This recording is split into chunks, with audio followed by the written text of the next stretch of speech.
होमोपॉलीसेकेराइड्स के बारे में जाना, हेटेरोपॉलीसेकेराइड्स के बारे में जाना, फिर उनके फंक्शन के अकॉर्डिंग स्ट्रक्चरल और स्टोरेज पॉलीसेकेराइड्स के बारे में जाना। अब हम लोग कुछ पॉलीसेकेराइड्स को एग्जाम्पल को लेकर के जानेंगे, जैसे सेलुलोज के बारे में कुछ बातें जान लेते हैं, ग्लाइकोजन के बारे में कुछ बातें जान लेते हैं, काइटिन के बारे में कुछ बातें जान लेते हैं। तो जो हमें मेन इनसे क्वेश्चंस पूछे जाते हैं नीट में, सेलुलोज से कौन से क्वेश्चन पूछे जाते हैं, इनके लिंकेज के बारे में पूछे जा सकते हैं, या काइटिन के कंपोनेंट क्या है, काइटिन के लिंकेज के बारे में पूछे जाते हैं, इनमें कौन सा लिंकेज बनता है, ये स्ट्रेट चेन होते हैं कि ब्रांच्ड होते हैं, इनमें ब्रांचिंग कितनी होती है, कितने वाटर मॉलिक्यूल है, तो किस टाइप के क्वेश्चंस नीट में पूछे जाते हैं, हम उसके बारे में बात करेंगे। तो सबसे पहले बात करेंगे हम सेलुलोज के बारे में। देखिए यहाँ पर हमें 3 कंपाउंड्स के बारे में बात करना है। पहला सेलुलोज बात करना है, दूसरा ग्लाइकोजन बात करना है, और तीसरा बात करना है हमें काइटिन के बारे में। तो चलिए बात करते हैं सबसे पहले हम सेलुलोज के बारे में। सेलुलोज, और सेकेंड हमें पढ़ना है ग्लाइकोजन के बारे में, और थर्ड बात करना है हमको काइटिन के बारे में। ठीक है ना। तो सबसे पहले हम सेलुलोज के बारे में बात करेंगे। चलिए बात करते हैं सेलुलोज के बारे में। क्या है सेलुलोज? आप जानते हैं ये हमारा होमोपॉलीसेकेराइड है। ये क्या हमारा है? होमोपॉलीसेकेराइड। होमोपॉलीसेकेराइड, ये होमोपॉलीसेकेराइड है। इसका पॉलीमर है, कह सकते हैं इसको हम, ये पॉलीमर है किसका? Polymer of glucose. ये पॉलीमर ऑफ ग्लूकोज, ये ग्लूकोज का पॉलीमर है। ये हमारा ब्रांच चेन कंपाउंड होता है। कैसा होता है? ब्रांच्ड चेन ब्रांच नहीं, ये स्ट्रेट चेन कंपाउंड होता है। कैसा होता है? स्ट्रेट चेन कंपाउंड होता है। स्ट्रेट चेन कंपाउंड होता है। इसमें लिंकेज की बात करें हम, तो लिंकेज कौन सा होता है इसमें? ध्यान दीजिएगा, यहां पर जो लिंकेज होता है वो होता है हमारा, लिंकेज की बात करें हम सेलुलोज की, तो बीटा 1,4 ग्लाइकोसिडिक लिंकेज होता है। बीटा 1,4 ग्लाइकोसिडिक लिंकेज, ठीक है ना। जो यहां पर लिंकेज होगा याद रखें, बीटा 1,4 ग्लाइकोसिडिक लिंकेज होता है। अब देखिए यहां पर जो सेलुलोज होता है, सेलुलोज के बारे में कह सकते हैं सेलुलोज इज द मोस्ट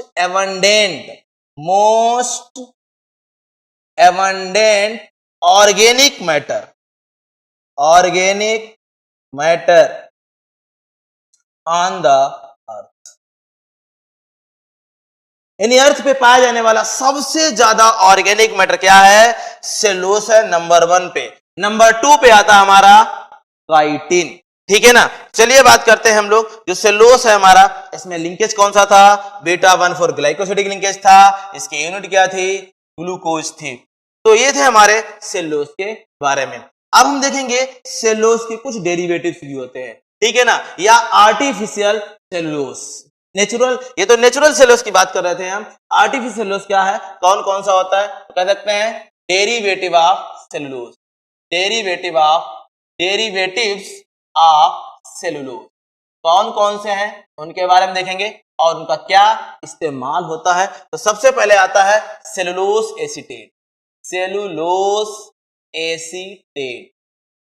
देखिए जो एसिटिक एसिड का डेरिवेटिव है, जब हम सेलुलोज की रिएक्शन एसिटिक एसिड या एसिटिक एनहाइड्राइड से कराते हैं तो हमें सेलुलोज एसीटेट प्राप्त हो जाता है। फिलहाल हमें यहाँ पर उसके बारे में नहीं जानना है, यहाँ पर सिर्फ जानना है कौन सा उसका डेरिवेटिव है और उसका यूज क्या है। जो सेलुलोज एसीटेट है, इससे क्या बनाते हैं? सिगरेट फिल्टर पेपर बनाते हैं। सिगरेट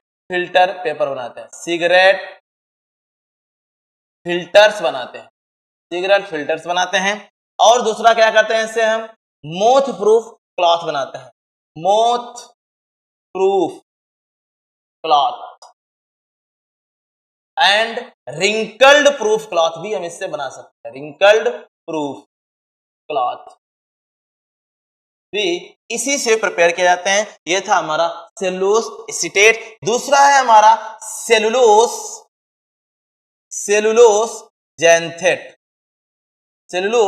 जैंथेट। इससे हम बनाते हैं रेयॉन एंड सेलोफेन फाइबर्स। ठीक है ना।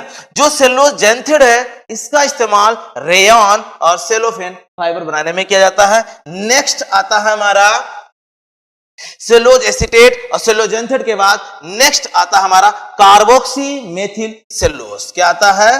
Carboxy methyl cellulose. Carboxy methyl cellulose, इसका इस्तेमाल हम इमल्सिफायर के रूप में करते हैं। कह सकते हैं this is used as emulsifier. Emulsifier कहां? In the preparation of cosmetics medicines and ice cream एक और आता है हमारा नाइट्रोसेलुलोज। नेक्स्ट कंपाउंड आता है नाइट्रोसेलुलोज। नाइट्रोसेलुलोज का इस्तेमाल करते हैं हम लोग एज एक्सप्लोसिव प्रोपेलेंट। ठीक है ना। तो इस तरीके से ये थे हमारे सेलुलोज के डेरिवेटिव। एक बार दोबारा देख लेते हैं। 4 डेरिवेटिव हैं, बहुत इंपॉर्टेंट हैं, कई बार पूछे जा चुके हैं नीट में और पूछे भी जाएंगे। तो याद रखें हम सेलुलोज एसीटेट के बारे में। जो सेलुलोज एसीटेट है हमारा सिगरेट के पीछे फिल्टर लगा रहता है, सिगरेट फिल्टर तैयार करने में इसका इस्तेमाल होता है। अगर मोथ प्रूफ क्लॉथ तैयार करना है, रिंकल्ड प्रूफ क्लॉथ तैयार करना है, तो भी हम सेलुलोज एसीटेट का इस्तेमाल करते हैं।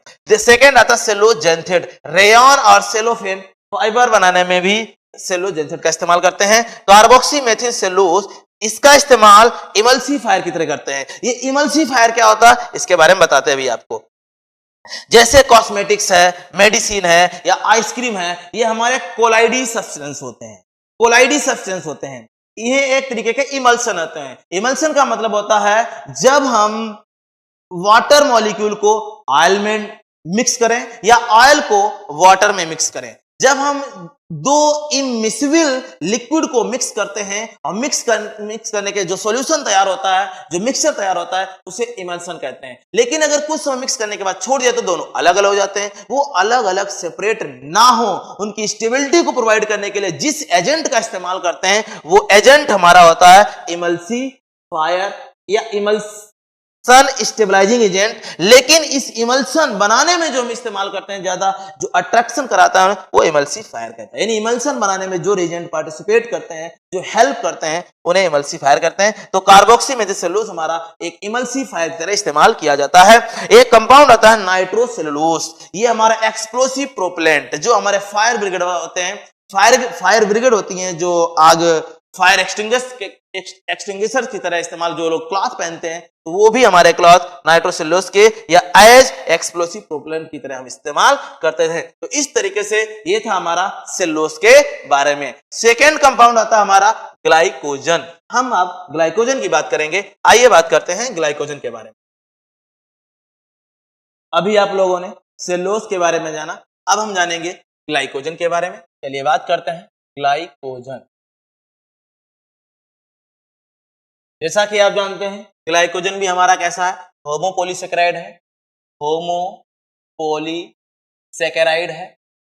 होमोपोलीसेकेराइड है और ये ग्लूकोज का ही पॉलीमर है।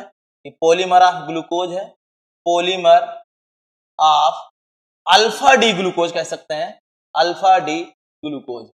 और ये कंपाउंड जो होता है, ये स्ट्रेट चेन कंपाउंड के साथ साथ ब्रांचिंग भी इसमें होती है, इसलिए सीधा सा कह सकते हैं ब्रांच्ड चेन कंपाउंड है हमारा।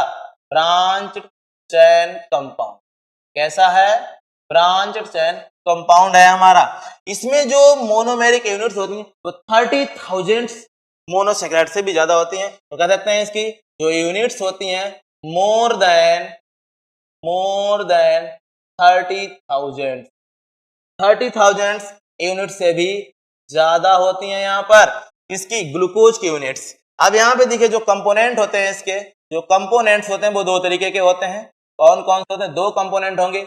एक होगा एमाइलोज और दूसरा होता है एमाइलोपेक्टिन। एमाइलोज और एमाइलोपेक्टिन, ठीक है ना। एमाइलोज और एमाइलोपेक्टिन। ग्लाइकोजन हमारा एनिमल स्टोरेज फूड मटेरियल है, कह सकते हैं एनिमल स्टोरेज फूड मटेरियल है, एनिमल स्टोरेज फूड मटेरियल है। अब ग्लाइकोजन को हम अगर केमिकली टेस्ट करें तो क्या होगा, ये केमिकल टेस्ट करने पर कैसा टेस्ट देता है, तो कह सकते हैं glycogen gives red colour with iodine.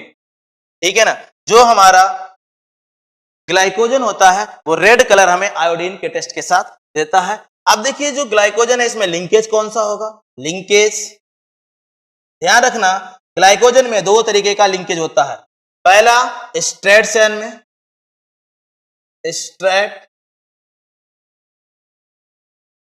Straight chain, जो भी स्ट्रेट चेन में होगा उसमें होगा अल्फा 1,4 ग्लाइकोसिडिक लिंकेज।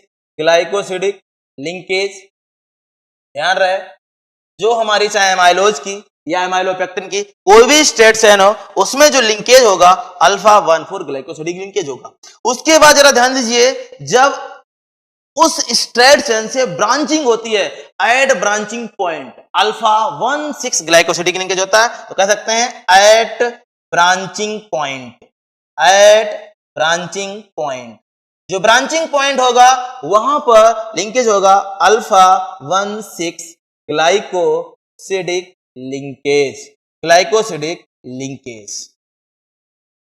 अब यहां पर आया 1 और 6, यहां पर तो ठीक है, यहां 1 और 4 का मतलब क्या हुआ, जो 1 होगा वो पहली यूनिट का कार्बन होगा और जो 4 होगा वो नेक्स्ट यूनिट का कार्बन होगा। यहां पे 1 और 6 का मतलब क्या हुआ, अगर स्ट्रेट चेन है तो इसे ध्यान रखिएगा, जो यहां पर 6 नंबर है वो स्ट्रेट चेन का कार्बन होगा और जो 1 होगा वो ब्रांचिंग चेन का कार्बन होगा, तो उनके बीच जो लिंकेज बनेगा वो अल्फा 1,6 ग्लाइकोसिडिक लिंकेज होगा। तो इस तरीके से ये था हमारा ग्लाइकोजन के बारे में। अब बात करेंगे हम कि अगर ये ब्रांच्ड कंपाउंड है तो इसमें ब्रांचिंग कितनी होगी, कैसे ब्रांचिंग। एग्जांपल के लिए हम ले सकते हैं, मान लीजिए ये एक स्ट्रेट चेन कंपाउंड है जो हमारा पॉलीसेकेराइड है, मान लीजिए एक स्ट्रेट कंपाउंड, इस तरीके से ये कोई ब्रांचिंग है, इस तरीके से इसमें ये कोई ब्रांचिंग है, तो आप देख सकते हैं इसमें कितनी एंडिंग हो सकती हैं, कितने एंड हो सकते हैं। तो एंड की बात करें, अगर हम ब्रांच की बात करें तो देखिए ये तो स्ट्रेट चेन हो जाएगी, ये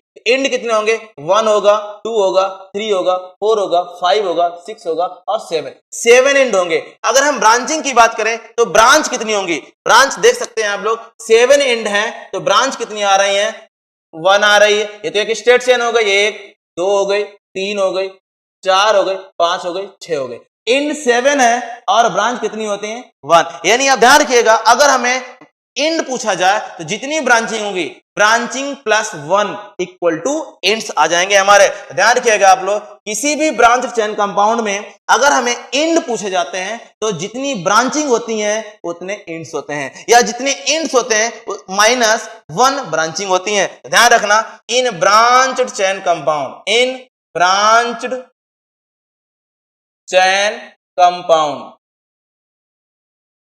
total number of ends equal to number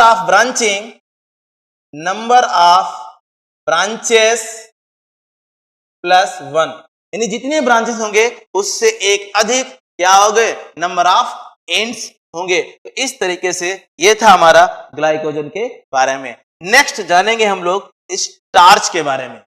हाँ, हमें सेलुलोज, ग्लाइकोज, काइटिन के बारे में जाना है। चलिए पहले हम काइटिन के बारे में देखते हैं, बाद में स्टार्च के बारे में देखते हैं।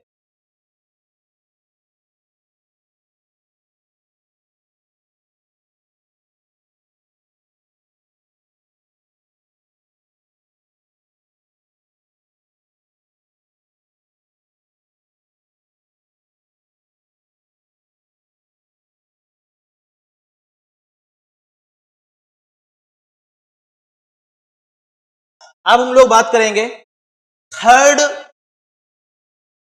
होमोपॉलीसेकेराइड या पॉलीसेकेराइड कह सकते हैं, वो हमारा काइटिन है। चलिए बात करते हैं काइटिन के बारे में। काइटिन, देखिए काइटिन के बारे में कई एक्सेप्शंस कहे गए हैं। फिलहाल आप जानते हैं इसको होमोपॉलीसेकेराइड मानते हैं हम लोग according to chemistry, according to chemical composition, chemical composition, chitin is homopolysaccharide. Homopolysaccharide, chitin homopolysaccharide है। इसका जो मोनोमेरिक यूनिट है, मोनोमर है एन एसिटिल ग्लूकोसेमाइन है, एन एसिटिल ग्लूकोसेमाइन है।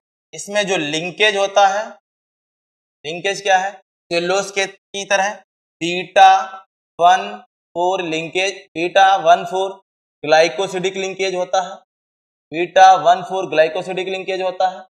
ध्यान रखना, सेलुलोज भी सेल वॉल बनाता है, काइटिन भी सेल वॉल बनाता है। सेलुलोज में भी लिंकेज बीटा 1,4 ग्लाइकोसिडिक लिंकेज होता है और काइटिन में भी बीटा 1,4 ग्लाइकोसिडिक लिंकेज होता है। जानते हैं आप लोग, जैसा कि chitin form cell wall, chitin form cell wall of fungi and exoskeleton of insects. ध्यान रहे आप लोगों को, ये था हमारा काइटिन के बारे में।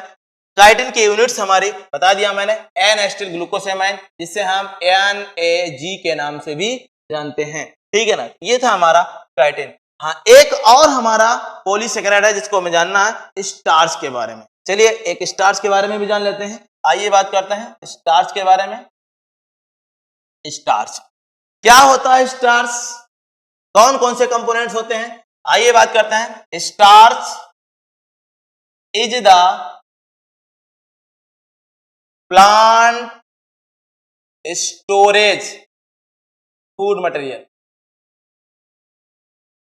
ध्यान रहे, जो हमारा स्टार्च है ये मोस्टली प्लांट का स्टोरेज फूड मटेरियल होता है। ये होमोपोलीसेकेराइड है, होमोपोलीसेकेराइड है, ये होमोपोलीसेकेराइड होता है। इसका जो मोनोमर होता है, मोनोमर ग्लूकोज होता है, या सीधा कह सकते हैं अल्फा डी ग्लूकोज होता है, अल्फा डी ग्लूकोज होता है। इसका जो लिंकेज होता है, इसमें लिंकेज कौन सा होता है, linkage alpha 1,4 glycosidic linkage, alpha 1,4 glycosidic and alpha 1,6 glycosidic linkage होता है।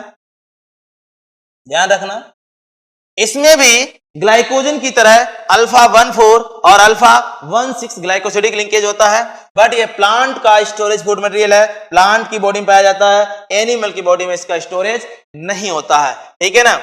ये भी हमारा ब्रांच्ड पॉलीसेकेराइड है, ब्रांच्ड पॉलीसेकेराइड है, ब्रांच्ड पॉलीसेकेराइड है। और इसमें भी दो प्रकार के कंपोनेंट बनते हैं। जो स्टार्च होता है, स्टार्च के भी दो कंपोनेंट होते हैं, एक होता है एमाइलोज और दूसरा होता है एमाइलोपेक्टिन, एमाइलोज एंड एमाइलोपेक्टिन।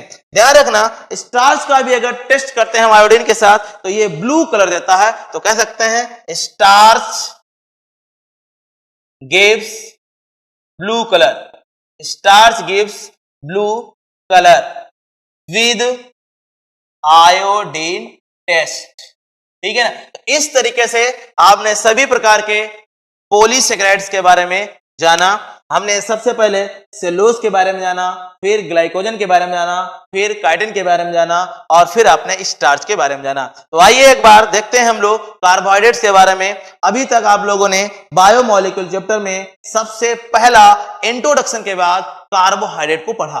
पहले इंट्रोडक्शन के बारे में जाना कि बायोमोलिक्यूल क्या होता है, कितने तरीके के होते हैं, लेकिन फिर आपने जाना कि पहला बायोमोलिक्यूल, ऑर्गेनिक बायोमोलिक्यूल कार्बोहाइड्रेट क्या है, कैसे होता है, क्या फंक्शन होते हैं उसके बारे में, कितने प्रकार के होते हैं, मोनोसेकेराइड क्या है, ओलिगोसेकेराइड्स क्या है, ओलिगोसेकेराइड में डाइसेकेराइड क्या है, डाइसेकेराइड में सुक्रोज क्या है, माल्टोज क्या है, लैक्टोज क्या है, उसमें कौन सा लिंकेज होता है, ठीक है ना, उनके बारे में जाना।